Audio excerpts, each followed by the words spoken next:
क'क्राझारनि माखासे सांग्रां नोगोरारिफोरा क'क्राझारनि 2-3 किल'मिटारसो गोलाव गोदान फ्लाइअभारनि लामाखौ सप्तायाव खनसे रबिबारखालि साखोन सिखोन लाखिनो थाखाय साफाई अभियान खालामनायखौ नुनो मोनदों।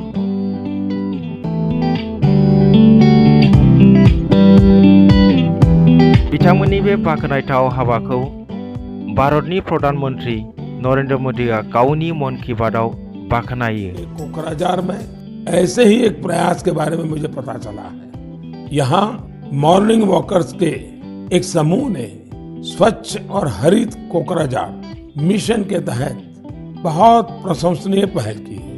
इन सब ने नए फ्लाईओवर क्षेत्र में 3 किलोमीटर लंबी सड़क की सफाई कर स्वच्छता का प्रेरक संदेश दिया।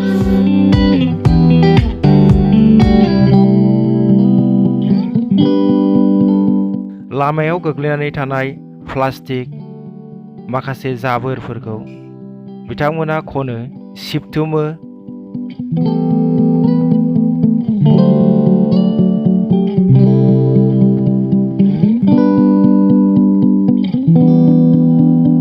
बे लामाजों सानफ्रोमबो फुंबिलियाव उन्दै गिदिर, सेंग्रा सिख्ला, बोराय बुरै देहाखौ गोग्गो लाखिनो थाखाय एक्सारसाइज खालामो बा थाबायो।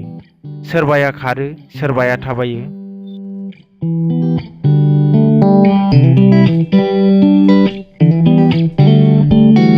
बिथांमोननि बे खामानिया जोबोद थुलुंगाखांथाव आरो बाख्नायथाव।